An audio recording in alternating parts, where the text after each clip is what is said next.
शादी नहीं हो सकती क्या? मुझे इस शादी से कोई दिक्कत नहीं है। अरे लेकिन बेटी। माँ जी, अगर दीदी को कोई परेशानी नहीं है तो ठीक है, अब बस वो खुश रहनी चाहिए।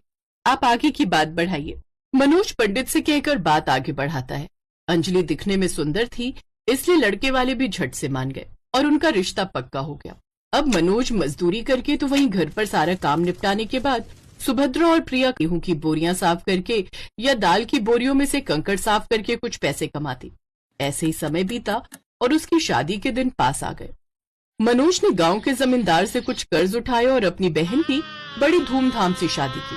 शादी के बाद अंजलि अमीर घराने की बहू बन गई और अब तो जैसे वो अपने गरीब परिवार को भूल ही गई।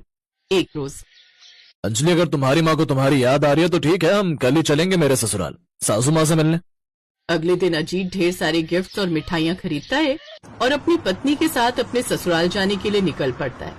अजीत पहली बार अपने ससुराल आया था, इसलिए प्रिया हाथों में आरती की थाली लेकर उन दोनों का स्वागत करती है। अंजलि सबको गिफ्ट्स देती है, फिर अपनी अमीरी का घमंड दिखाते हुए कहती है, तुम्हें पता है भाभी, मेरे घर में तो बड़े बड़े कमरे हैं और हर कमरे में एसी और डबल बेड और टीवी है।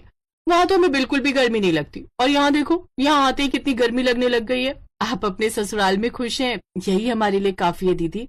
हाँ बेटी, तू बस खुश रह, बस। फिर प्रिया उनके लिए चाय और पकौड़े बनाकर लाती है, जो अजीत को बड़े पसंद आते हैं।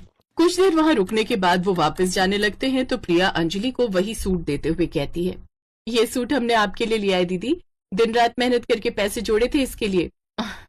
अब मुझे इस सूट की कोई जरूरत नहीं है, मेरे पास महंगे महंगे कपड़े हैं। अंजलि उस सूट को ठुकरा देती है। ये देख अजीत गुस्से में कहता है, तुम्हें पता है कितनी मेहनत से तुम्हारी माँ भाभी ने ये सूट तुम्हारे लिए लिया होगा। तुम्हारे भाई भाभी कितने गरीब हैं, लेकिन फिर भी उन्होंने हमारे आने पर कितनी सब तैयारी की है, हमें कितना सम्मान दिया, और तुम उनकी इंसल्ट कर रही हो। इससे पता चलता है कि तुम्हारी सोच कितनी छोटी है। तभी बाहर जमींदार मनोज को आवाज लगाता है, मनोज, अरे ओ मनोज, अरे बाहर निकल। अरे जमींदार साहब, आप चल, मेरे पैसे जल्दी से निकाल जो तूने अपनी बहन की शादी पर लिए थे। धीरे बोलिए मालिक, मेरी बहन और उसका अमीर पति यहाँ आए हुए हैं, उन्होंने सुन लिया तो क्या सोचेंगे। गटर के कुत्ते, जा, आज तो तुझे छोड़ रहा हूँ, लेकिन कल मेरे पैसे नहीं लौटाए ना तो तुझे मार मार कर तेरे घर से निकाल दूंगा। ये सब बातें अजीत और अंजलि सुन लेते हैं। अंजलि को अपनी गलती का एहसास होता है और वो हाथ जोड़कर अपने भैया भाभी और माँ से माफी मांगती है। मुझे माफ कर दो भैया, आप सबने मेरे लिए कितना कुछ किया, लेकिन मैंने हमेशा आपकी गरीबी का मजाक उड़ाया। आपने हमारी शादी के लिए इतना कुछ किया, अब हमारा भी फर्ज है आपके लिए कुछ करने का।